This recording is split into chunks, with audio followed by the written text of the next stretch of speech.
देख रहे हैं इतिहास व आंदोलन का प्रतिबद्ध अम्बेडकर जनसंचार।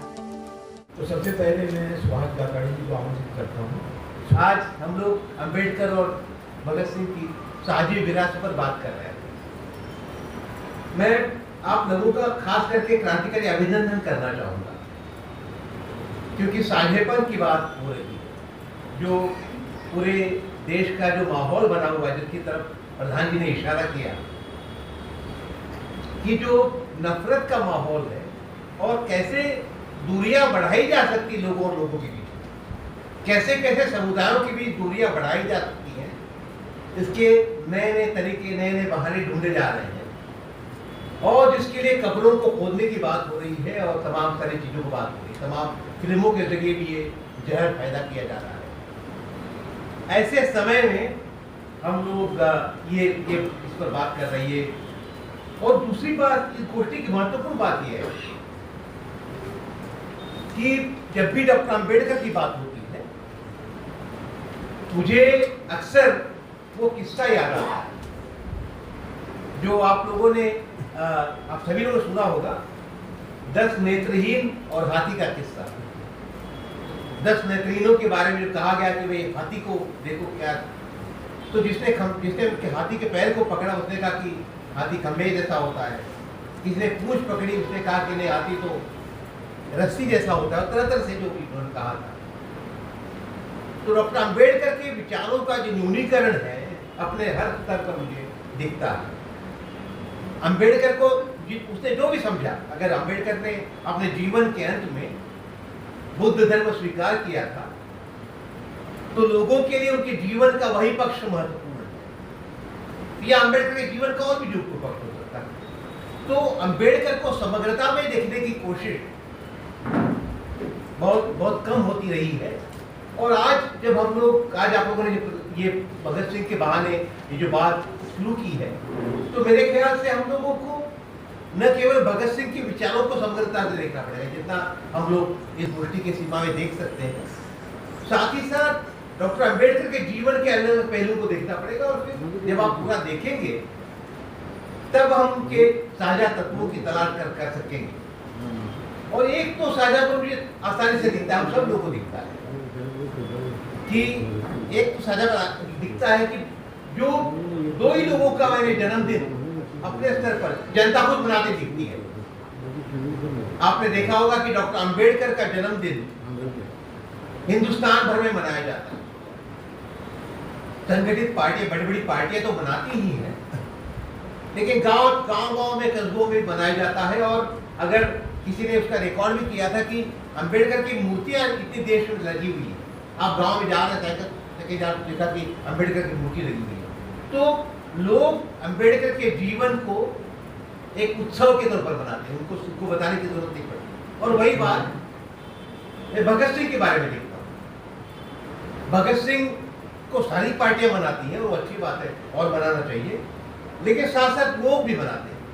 तो एक जो मुझे साझापन दिखता है, और तो ये जो कहीं ना कहीं लोगों के मन में गहराई में भगत सिंह की 23 साल की उम्र में जो शहादत हुई और 5-6 साल का जो राजनीतिक सामाजिक जीवन रहा उसका, उस दौरान उन्होंने जिन विचारों को रखा, उसको लेकर के जबरदस्त आदर है। या डॉक्टर अंबेडकर ने तमाम संघर्षों के बाद, तमाम विरोधों, असहमतियों के बावजूद भी जो काम किया उन्होंने, और जो उन्होंने संविधान निर्माण में योगदान दिया, उनका जो समग्र योगदान है, जिसको लेकर के गहराई में आदर है, तो ये बात बहुत महत्वपूर्ण, साझापन आपको साफ साफ दिख सकता है। तो जब भी ऐसे अवसर आते हैं, जब हम लोग अहले हक तमाम बड़े बड़े लोगों को याद करते हैं, तो मैं अक्सर थोड़ा खो जाता हूँ, यादों की अहमियत के बारे में सोचने लगता हूँ। और मैं कभी भी सोचता हूँ कि अगर कल्पना करें कि यादें गायब हो जाए हमारे जीवन से, किसी सुबह हम लोग उठे और अचानक हमारा जीवन, हमारा मन पूरे सिलुएट की तरह, तो जीवन कितना बेरस और बेमजा हो जाएगा। तो यादें हैं तो हमारी जिंदगी है, यादें हम अपने खुशी के लम्हों को फिर याद करके और खुश होते हैं। दुख के लम्हों को भी हम दुख गहरा हो जाता है। और मुझे इस प्रसंग में एक खास प्रसंग की आपको याद दिलाना चाहूंगा, जिसकी वजह से ये कहना चाह रहा हूं मैं। आपने डॉक्टर अंबेडकर के जीवन का वो प्रसंग पढ़ा होगा जब वो पहली बार नौकरी करने, मतलब उनका पढ़ाई पूरी करने के बाद बड़ौदा स्टेट आए थे। वो उनकी नौकरी, क्योंकि सयाजीराव होलकर साहब ने उनको मदद की थी, तो जॉब था और उनको, लेकिन नौकरी तो शुरू हुई थी लेकिन रहने का ठिकाना नहीं था वहाँ। और उन्होंने फिर पारसी कोई लॉज था, वहां पर नाम बदल करके वो रहने लगे थे। और फिर पता चला 7-8 लोग शाम को आए, उन्होंने पूछा, उनसे बात की। उनको लगा कि ये जो पारसी तो है नहीं, दूसरा बंदा है कोई। और उन्होंने अंबेडकर को पीटा था, उनका सामान फेंक दिया था बाहर। अंबेडकर काफी रोए थे और उन्होंने कहीं लिखा है उसके बारे में कि जब भी मैं उस घटना को याद करता हूं मैं फिर एक बार रो देता हूं। तो ये जो, लेकिन अपने रोने को उन्होंने संकल्प शक्ति में बदला। उनके यादों में जो उनका जो अपमान था उसको भूले नहीं। उन्होंने देखा कि इस अपमान की जड़ें कहाँ हैं, कैसे उसको संबोधित करना चाहिए, कैसे बदलना चाहिए, और वो एक व्यापक मुक्ति के संग्राम में जुड़े। ये महत्वपूर्ण बात है। तो यादें हमारे जीवन में बहुत अहमियत रखती हैं। और मैं इस बात को इसलिए भी जोर दे रहा हूं क्योंकि जैसा माहौल बन रहा है, जैसा नफरत भरा माहौल बन रहा है, हमें अपनी यादों से महरूम किया जा रहा है। आप कहेंगे कि बहुत बेवकूफ वाली बातें आप कर रहे हैं। आप सोशल मीडिया पे जितना एक्टिव रहते हैं, मैं आप लोगों की बात नहीं कर रहा हूं, आम जनों की बात कर रहा हूं, आप सही गलत की पहचान लगातार भूलते जा रहे हैं। जीवन में कोई अच्छा हो सकता है, नहीं हो सकता, पहचान भूलते जा रहे हैं। आप बहुत लगातार एक्साइटेड हैं, तरह तरह की अंदर की बातें आपको सोशल मीडिया के जरिए बताई जा रही है। अपने इतिहास की नई व्याख्या आपके सामने व्हाट्सएप के जरिए पहुंचाई जा रही है। तो आप अपने अतीत को भूल जा रहे हैं। एक ऐसा अतीत आरोपित किया जा रहा है आप पर जो है नहीं। आपको सुख दुख की कोई परेशानी नहीं। आपको लगता है कि फलाने समुदाय की वजह से इस देश की समस्या की जड़ कहाँ है, इसको अगर ठीक किया जाएगा, 56 इंची छाती वाले नेता के तर्क पर किया जाएगा, तो ये बहुत अच्छा होगा। तो ये जो यादों की बहुत अहमियत है और हम लोगों को बहुत सचेत होना पड़ेगा। मैं आपको ये महत्वपूर्ण लगता है मुझे। और ये आज आप देखते हैं तो चीजें बदली तो हैं। कोई कहेगा कि भाई आपने चीजें बदली तो हैं, जरूर डॉक्टर अंबेडकर ने, तमाम लोगों ने संग्राम की चीजें बदली तो है, लेकिन फिर भी नहीं बदली। आपने राजस्थान का वो किस्सा सुना होगा। राजस्थान में स्कूल में दलित बच्चे ने पानी का घड़ा छुआ, उसको टीचर ने वही पीटा। इतना पीटा क्यों मर गया? या आज भी आगरा की खबर आई थी, एक दलित नौजवान को शादी करनी थी, वो घोड़े पे बैठा था, तो पूरी पुलिस तैनात करनी पड़ी, पूरा महकमा तैनात था ताकि वो अपने दलित घोड़ी पे बैठ के जा सके। तो चीजें बदली तो हैं, लेकिन फिर भी नहीं बदली, लेकिन चीजों की बदलाव की रफ्तार बहुत कम है। और मैं इतिहास जो बात यादों के संदर्भ में जो समाज जो वातावरण है उसके बारे में, कि हमारे नेताओं को भी न्यूनीकृत किया जा रहा है, रिड्यूस कर दिया जाता है। आपने कुछ समय पहले और अगर हम अपने अतीत को ठीक से जान नहीं पाएंगे, हम कहाँ थे, कौन थे, क्या था, हम अगर किताबों को नहीं पढ़ेंगे, तो जो अपमान हो रहा है हमारे साथ हम नहीं जान पाएंगे। अभी कुछ साल पहले की बात है, वो नई दिल्ली स्टेशन पे एक पोस्टर लगा, बड़ा पोस्टर था, स्वच्छ भारत अभियान का पोस्टर लगा, और वह उसके बगल में जो उसी पोस्टर में जो एक व्यक्ति की छवि बनाई गई थी, और डॉक्टर अंबेडकर जैसी छवि, और वो उसमें लिखा था, और वो कूड़ा डालने जा रहे हैं वो ऐसे, और लिखा था कि अपने अंदर के बाबा साहब को जगा दे। आप क्या कहेंगे इस पोस्टर को देखकर? आपको अच्छा लगेगा या बुरा लगेगा? जो सदियों की गुलामी के बाद जो 75 साल पहले जो गणतंत्र बना, जो एक नई करवट ली है इस समाज ने, उसको बताया जा रहा है कि तुम्हारी औकात वो है, तुम्हारा काम वही है। तुम्हारे नेता को वैसे देखते ही अपने अंदर के बाबा साहब को जगा दे। अगर आपने पोस्टर देखा होता, कहीं अगर गैर जानकार व्यक्ति होता तो बहुत अच्छी बात है, डॉक्टर बाबा साहब की फोटो तो लगाइए, नई दिल्ली स्टेशन पे लगाइए। उसका विरोध करना पड़ा तो वो पोस्टर हटाया गया। लोगों ने मांग की, अम्बेडकरी संगठनों ने मांग की, समता के लिए लड़ने वाले संगठनों ने मांग की कि इस पोस्टर को हटाओ। तो ये तरीका उनको, अम्बेडकर को ये याद तो करना चाहते हैं, जो वो लोग बैठे हैं वहां पर, लेकिन अपने ढंग से याद करना चाहते हैं। वो अम्बेडकर को, अम्बेडकर की जो अपनी अहमियत थी वो आपको बताना नहीं चाह रहे। अम्बेडकर उनके निगाह में वही है जो, और इसका एक दूसरा उदाहरण ले देना चाहता हूं। एक शिक्षित बनो, संगठित हो, संघर्ष करो, ये बहुत चर्चित नारा शेड्यूल कास्ट फेडरेशन की मीटिंग में 1945 में इस नारे को डॉक्टर बाबा साहब ने दिया। और आपको याद होगा 1900 ये जो नारा गुजरात सरकार में अचानक उन्होंने एक किताब में लिखा, नारा किताब में नारा दिया था, शिक्षित बनो, संगठित हो और स्वावलंबन ही असली सहायता है। गुजरात सरकार की किताब, शिक्षित बनो, संगठित हो, स्वावलंबन ही असली सहायता है। सुनने में तो अच्छा लगता है, लेकिन अगर आप जानेंगे कि अपने नारों के साथ क्या खिलवाड़ किया जा रहा है, नारों का सत्य, संघर्ष की बात हटा दी जा रही, स्वावलंबी बनो, अपना सेल्फ डिपेंडेंट बनो।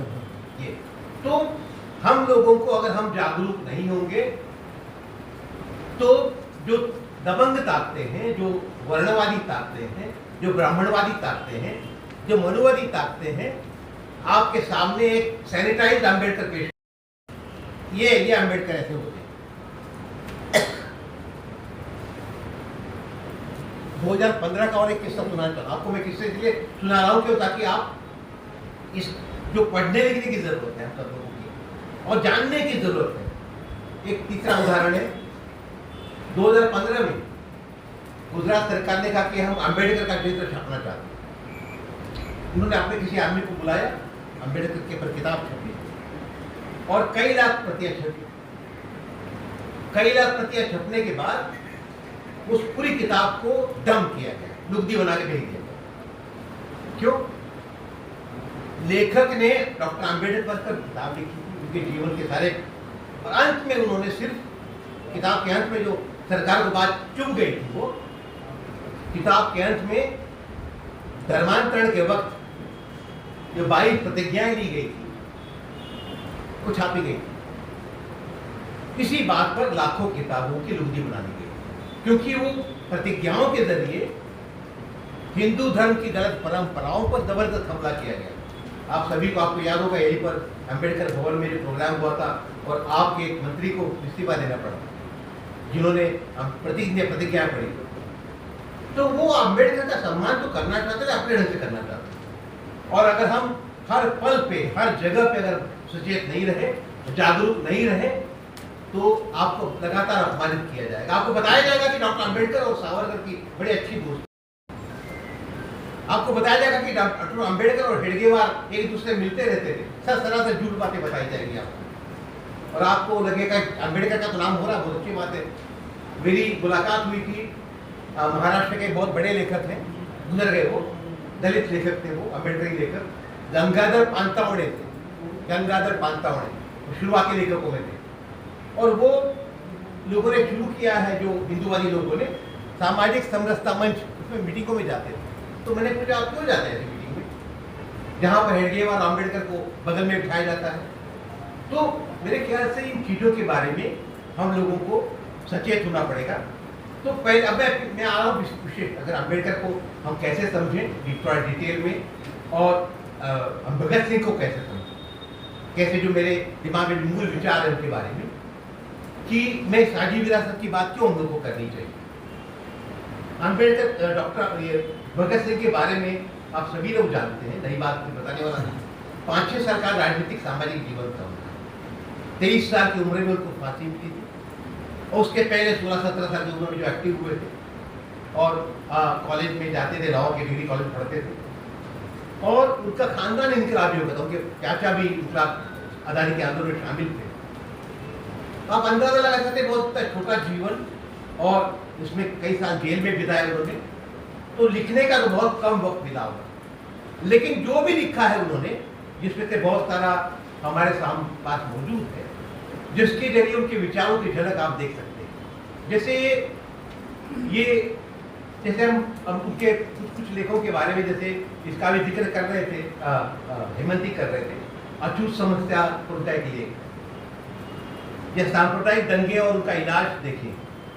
पढ़ने का उनका जो शौक जबरदस्त था कि जो फांसी दी जा रही थी उसके कुछ दिन पहले उनके मित्र मिलने के लिए आए, अभी फांसी देने वाली है, बोले कि मैं अगली बार मुझे ये किताबें ले आता, जबकि उनको मालूम है कि 23 मार्च को 24 मार्च को फांसी की तारीख मुकर्रर हो गई। ये उनका वो प्रसंग भी आपको याद होगा, आखिर में जब उनको फांसी के लिए बुलाने के लिए आया तो वो लेनिन की जीवनी पढ़ रहे और उन्होंने कहा कि थोड़ी देर रुको, एक क्रांतिकारी दूसरे क्रांतिकारी से मिल रहा था। उनके जीवन में और कर्म में कोई अंतराल नहीं था। जो उनका वहाँ का सफाई कर्मचारी था वो उसको बेबे बुलाते। बेबे पंजाब में माँ को बोला जाता। तो वो सफाई कर्मचारी पूछता था कि बेबे क्यों कहते, मैं तुम्हारी बेबे थोड़ी हूँ। बोले नहीं, मेरी बेबे ने, मैं छोटा था तो मेरी गंदगी वही साफ है और तुम आज काम करे तो तुम मेरी बेबी। तो ये जीवन की जो दृष्टिकोण की जो व्यापकता है उनमें थी। और मैं आपको ये अछूत समस्या का कुछ अंश पढ़ना चाहूँगा। तो वो अछूत समस्या में लिखते हैं कि 30 करोड़ की आबादी है और 6 करोड़ लोग अछूत कहलाते हैं। लोगों, मनुष्य के स्पर्श से इन लोगों का धर्म भ्रष्ट हो जाता है, सुनते ही शर्म आती है और अपने समाज की आलोचना करते हैं कि हमारा देश बहुत अध्यात्मवादी है। लेकिन हम मनुष्य को मनुष्य का दर्जा देने से हिचकते हैं, जबकि पूर्णतया भौतिकवादी कहलाने वाला यूरोप कई सदियों से इनकलाब की आवाज उठाता रहा है। जब तुम इंसान को समान अधिकार देने से ही इनकार करते हो, तुम अपने लिए कैसे अधिक अधिकार मांग सकते हो? कुत्ता हमारी गोद में बैठ सकता है, लेकिन एक इंसान का हमसे स्पर्श हो जाए तो बस धर्म भ्रष्ट हो जाता है। अब ये सवाल उठता है कि इस समस्या का सही निदान क्या हो। सबसे पहले निर्णय कर लेना चाहिए सब इंसान समान है। मैं उनकी जो मूल बात आपको कहना चाहता था वो ये इसलिए पूरा पढ़ रहा था मैं। वो लिखते हैं कि हाँ,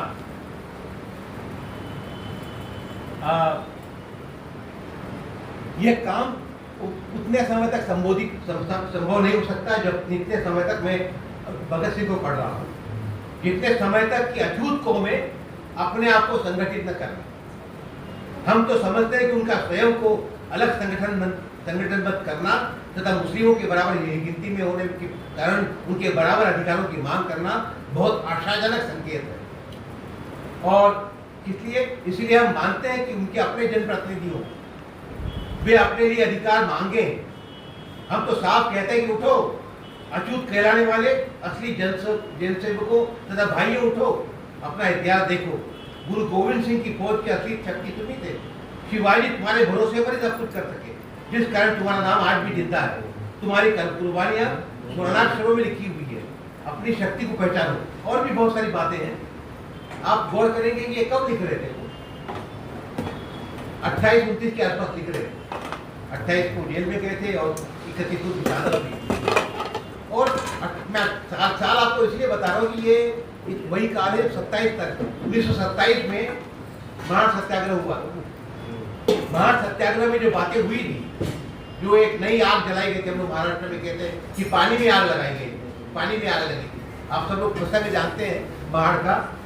पहले चरण में वहाँ पर ये किया गया था, 14 तालाब में पानी लोगों ने पिया था और दूसरे चरण में मनुस्मृति को जलाया गया।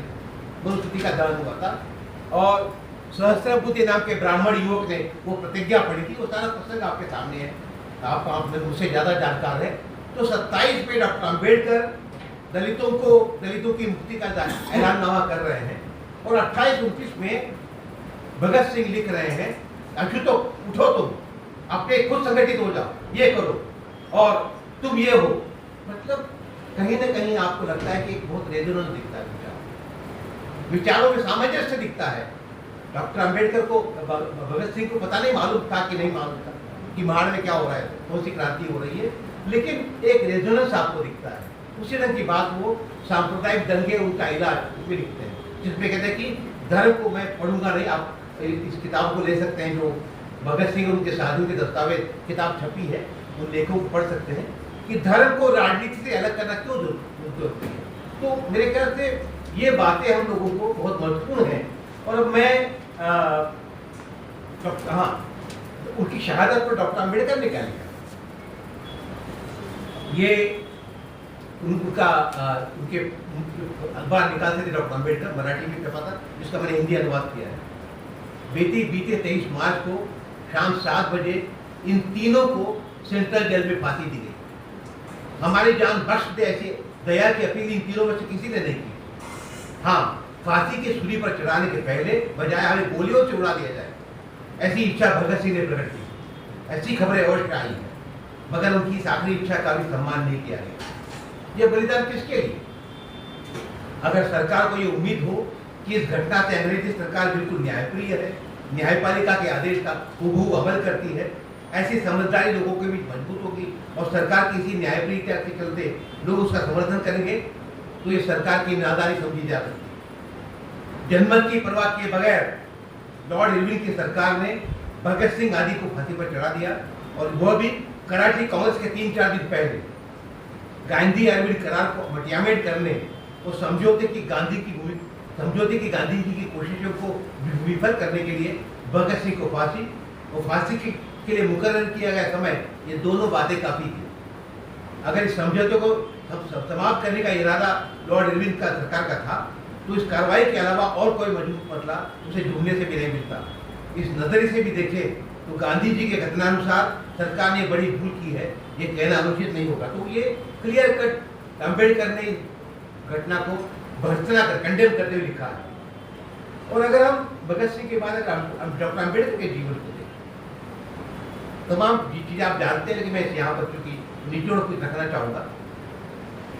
विदेश से पढ़कर लौटने आने के बाद माणगांव का सम्मेलन हुआ था 1920 में हुआ था माणगांव का सम्मेलन, जिसमें शाहू जी महाराज थे। शाहू जी महाराज कोल्हापुर के महाराज थे, जिन्होंने जो बहुत अलग ढंग के इनकलाबी, महाराष्ट्र की रियासत थी उनकी, लेकिन वो इनकलाबी टाइप थी। उन्होंने अपने रियासत में आरक्षण शुरू किया गया था, ये कि बहुत काम करते थे। उन्होंने दलितों को कहा कि तुम चाय की पटरी चलाओ, और खुद जाके बैठ जाते थे। खुद बैठते थे, बाकी लोगों को बैठना पड़ता था। ये राजा बैठा हो तो बाकी लोगों को बैठना पड़ेगा। तो बहुत रेडिकल किस्म के थे।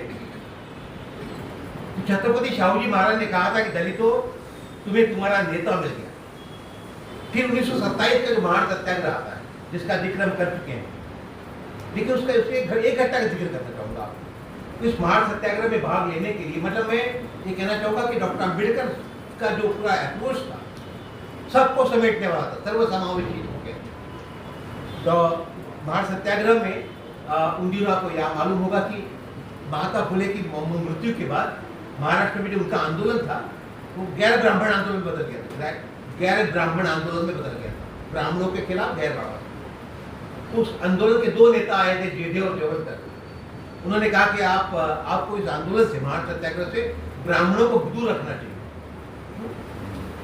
और मैं आपको पहले बता चुका हूँ कि उन्होंने जो महाड़ सत्याग्रह में जो मनुस्मृति का दहन किया था, उसकी प्रतिज्ञा पड़ी थी सहस्रबुद्धे ने, जो ब्राह्मण नौजवान थे। और तो उस वक्त जो कि सत्याग्रह शुरू नहीं हुआ था, उन्होंने जवलकर और जेठे को बुलाया कि मेरे पास एक पत्र आया है, पुणे की भगिनी का, पुणे की ब्राह्मण भगिनी का पत्र ये आया है, और वो इस सत्याग्रह में शामिल होना चाहते। क्योंकि डॉक्टर अम्बेडकर अपना अखबार चलाते थे, अखबार में बात पढ़ करके उसने कहा था कि मैं इस सत्याग्रह में शामिल होना चाहती हूँ। आप मुझे बताइए कि मैं किस आधार पर इस भगिनी को रोकूं कि तुमको इस सत्याग्रह में आने का अधिकार नहीं है। तो ये जो उनका दृष्टिकोण था।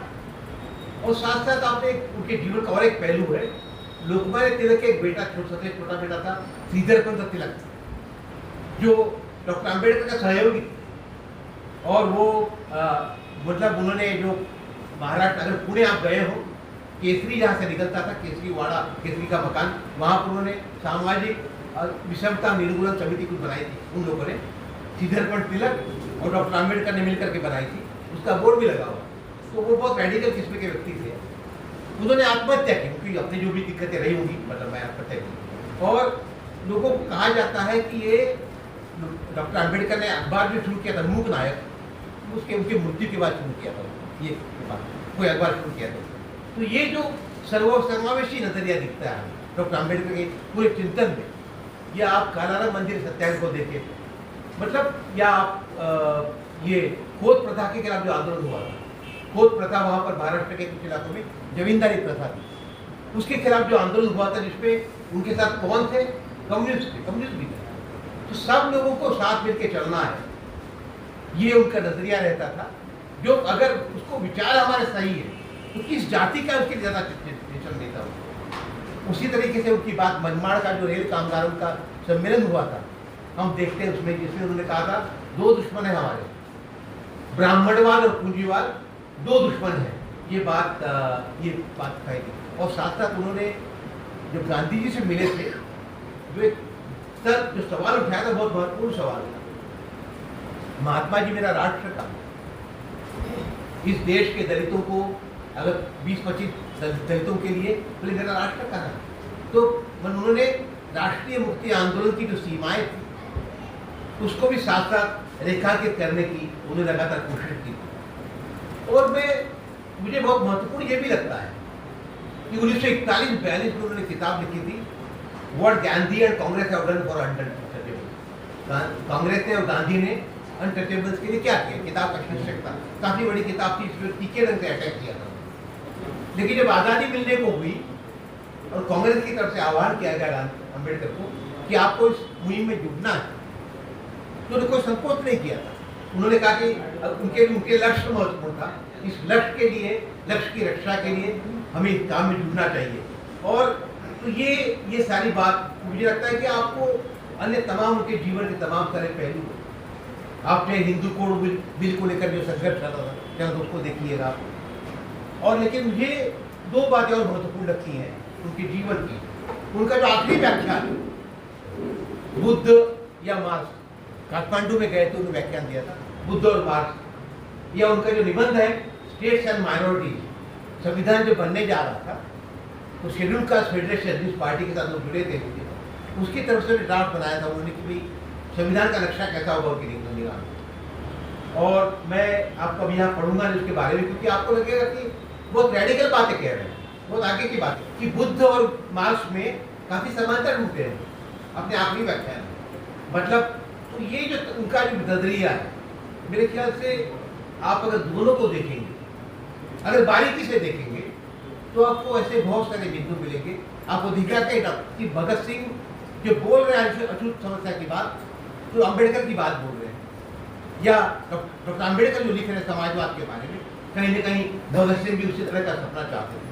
भगत सिंह भी सब लोगों को साथ में लेके चलना चाहते थे। तो मेरे ख्याल से ये बहुत सारी महत्वपूर्ण बातें हैं हम लोगों को डॉक्टर अम्बेडकर के लेखन में मिलती है। आज भगत सिंह और अम्बेडकर की साझी विरासत की बात हम लोग को क्यों करनी पड़ती? क्योंकि मौजूदा जो सूरत हाल है हमारे मुल्क के, हमारे समाज के, उसको लेकर के अधिकतर लोग यहाँ जो बैठे हैं उनको अंदर से चिंता है।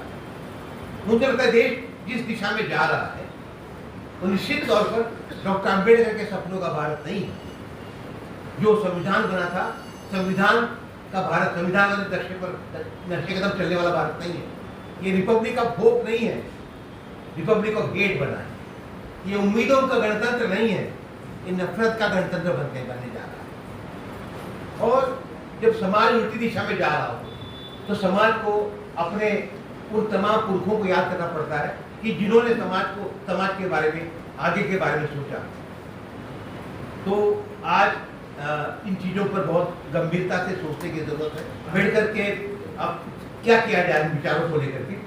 पूछता हूँ लोगों से कि आपके पास कितनी किताबें, आपके पास आपने जितनी किताबें रखी हैं उसका साइज, आपकी किताबों में आपने जहाँ पर किताबें रखी हैं उसका साइज, उस शेल्फ का साइज आपके टीवी से साइज से बड़ा है छोटा है? क्योंकि अधिकतर घरों में, पढ़े लिखों के घरों में भी किताबें नहीं थी। और डॉक्टर अम्बेडकर के पास अकेली किताबें 20,000 किताबें थी। जब लंदन में पढ़ रहे थे तो फाकाकशी के दिन थे, लेकिन इस दौरान भी उन्होंने 2000 किताबें इकट्ठा की। खाना एक टाइम खाते थे, किताबें जुटाते थे। तो आज हम लोगों को कहीं ना कहीं ये संकल्प लेना है, साझी विरासत की बात सिर्फ एक रस्म अदायगी न बने, कहीं ना कहीं अपने जीवन में हम डॉक्टर अम्बेडकर को और थोड़ा उतारना है, भगत सिंह को और थोड़ा उतारना है। क्योंकि समाज जो आज हम यहाँ पर हैं, आप अपने दादाओं से, अपने परदादा से बात करते होंगे, समाज के हालात कितने खराब थे। उनकी कुर्बानियों के चलते हम लोग यहाँ पर आए और एक ऋण बनता है हम लोग का, ऋण एक अदा करना हम लोग को, तो किसी न किसी रूप में उनके विचारों को अमल में अपने जीवन